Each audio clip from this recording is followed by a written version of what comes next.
If you were to go and look up the various debates about cryptocurrency as a whole, one of the things you'd be seeing is that one of the arguments for things like Bitcoin is that they have the potential to revolutionize the world of currency to the extent that they could be the next true form of it.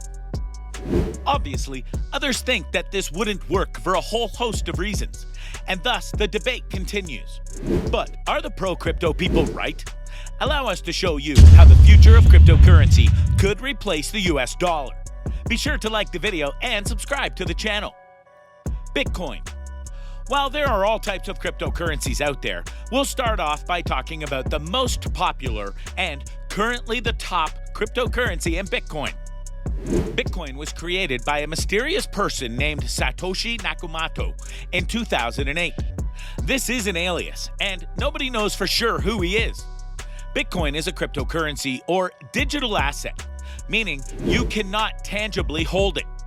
It exists through the internet using a technology called blockchain, which uses computers to keep a growing list of transactions. There is no central computer or server that monitors this, meaning it's decentralized. For many pro-Bitcoin people, this concept is one of the central reasons they like cryptocurrencies.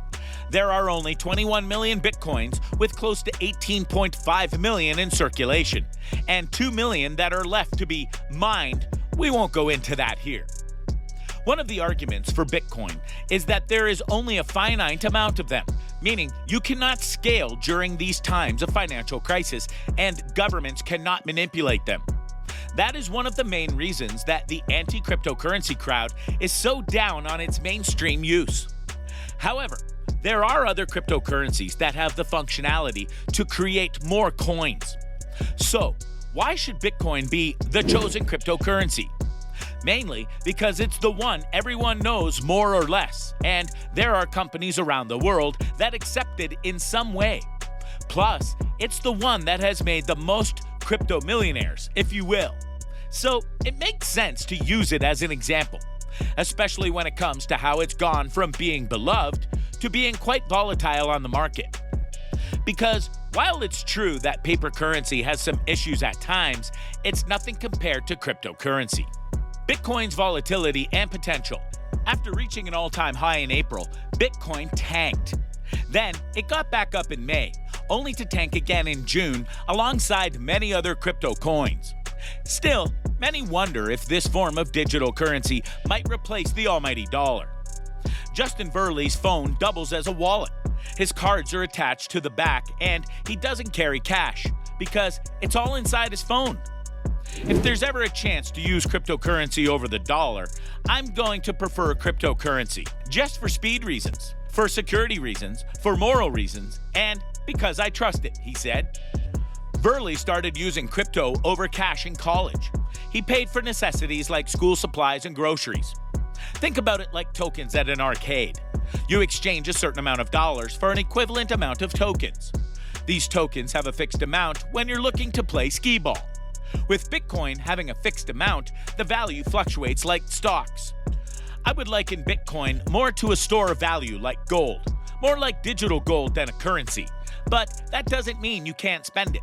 It's very spendable. It's widely accepted around the world, and it's becoming more widely accepted, Verley said. The appeal and danger of this form of money is that it's decentralized, not controlled by a government or bank, which opens the door for illegal activity.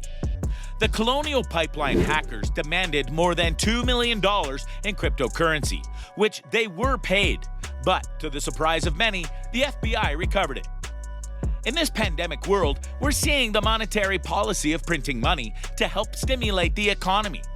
Bitcoin, one of its most unique value propositions, is that as a fixed supply, there will never be more than 21 million Bitcoin. So, people are going to it as an alternative investment as a safe store of value, said Neil Berquist, CEO of CoinMe, a company that exchanges cash for crypto. More and more places are accepting Bitcoin, like Whole Foods, Starbucks, and Home Depot.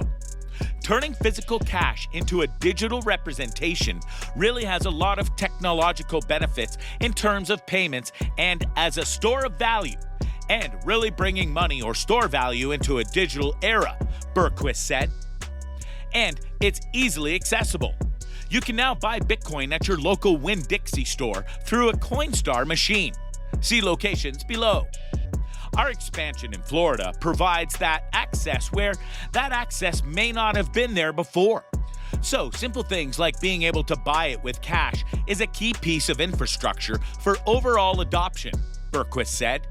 It's even likely that crypto will become a widely accepted form of payment, like debit or credit cards. The concept of greater inclusion of virtual currency into our payment systems and processes is kind of inevitable, said Russell Weigel, Commissioner of Florida's Office of Financial Regulation. Right now, Florida doesn't have a clear definition of cryptocurrency or a policy to regulate it, which worries Weigel given the state's history of fraud.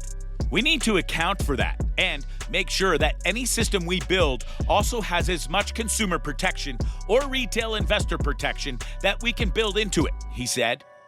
For Verley, even though he lost money in the recent crypto crash, he feels digital currency makes more sense than dollars and cents. In most places in the world, there's no difference between swiping a credit card and spending your cryptocurrency. I feel like it's an option that people are just going to choose rather than holding their money in US dollars. A bold statement. But if you take what many of these experts are saying and look at them hard, you'll see certain truths about the dangers of trying to make things like Bitcoin the full-on currency of a nation. Taxation and regulation. As of today, Bitcoin is almost fully used as a speculative investment and not as a currency. Very few companies allow Bitcoin to be used as a currency in exchange for goods. The IRS has deemed Bitcoin as property, meaning that you are supposed to pay taxes when you sell your Bitcoin or exchange it. An example would be if Tesla started to accept Bitcoin as a payment. Let's say you're buying a Tesla for $80,000 and you're going to use $30,000 in cash and a Bitcoin valued today at $50,000 to purchase it. If you had bought that Bitcoin at $10,000, you now owe taxes on that $40,000 gain. This makes Bitcoin very unfriendly to use as a currency, and one of a list of reasons it will not replace the dollar in the short term. Without a centralized way to protect cryptocurrencies from being stolen or hacked, consumers will not have the confidence in exchanging their US dollars for Bitcoin. There is no FDIC insurance for Bitcoin and nothing that guarantees your Bitcoin against theft. So far, over 3 million out of the 18.5 million Bitcoins in circulation cannot be accounted for. Without the ability to see all transactions and where they are coming from, it creates tremendous risk of money laundering as well. This would allow for terrorist funding and drug trafficking. The block ledger uses codes to name buyers and sellers of cryptocurrencies. Many believe a tremendous amount of Bitcoin transactions to date come from illegal money movement and the government's inability to track money flows. The IRS has a hard time collecting taxes on those gains as most of the cryptocurrency exchanges do not report cost basis. Conversely, the whole mantra of the cryptocurrency world is that there is no central government distorting the money supply. As well, no central computer system to monitor Bitcoin or other cryptocurrencies. Pro-cryptocurrency people believe that regulation will stifle innovation, manipulate the cryptocurrencies, and will create black markets, making Bitcoin even harder to stabilize.